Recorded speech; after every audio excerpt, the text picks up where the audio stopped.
ఆ సంధ్యావందనం చేయడానికి ఆచమనం చెయ్యాలి. ఆచమనం నేను మీతో చెప్పాను, అనుత్తరీయశ్చ, ఉత్తరీయం లేకుండా ఆచమనం చేయకూడదు. కాబట్టి ఆ ఆచమనం చేసేటప్పుడు అమృత మార్గము అంటారు. వేళ్ళు ఇలా పెట్టి తీసుకోవాలి. ఆ తీసుకున్నప్పుడు ఇక్కడ కింది పెదివి తగలాలి. ఎక్కడ పడితే అక్కడ పెదవి పెట్టి జుర్రకూడదు, ఎక్కడ చప్పుడు రాకూడదు. ఆచమనం చేసిన ఆచమనం ఆపినా మధ్యలో ఎక్కడా శబ్దం ఉండకూడదు. చేసినా చేయకపోయినా ఒకలాగే ఉండాలి. అంటే కొత్త శబ్దం ఉండకూడదు, అంత నిశ్శబ్దంగా ఉండాలి ఆచమనం చేస్తే. కింది పెదివి ఒకటి తగలాలి తప్ప పై పెదివి తగలకూడదు. అమృత మార్గం అంటే అరిచేతికి చిట్ట చివర కింది పెదివిని తాకించి పైకెత్తి పుచ్చుకోవాలి. పుచ్చుకున్నప్పుడు 3 మార్లు పుచ్చుకోవాలి.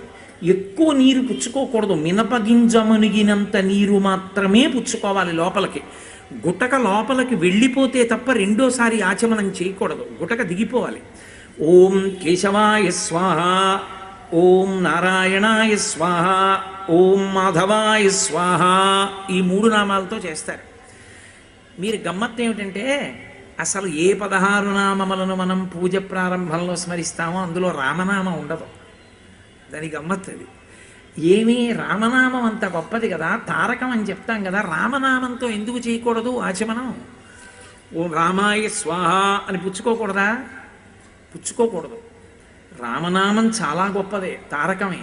కానీ ఆ 3 నామాలతోటే చెయ్యాలి ఆచమనం. ఎందుకు చెప్పారంటే విష్ణు సహస్రనామ స్తోత్రంలో శ్రీ మహావిష్ణువుకి ఎన్నో నామాలు ఉన్నాయి. ఎన్ని నామాలున్నా ఏ నామాన్ని ఆచమనానికి వాడరు, ఈ 3 నామాలే వాడతారు.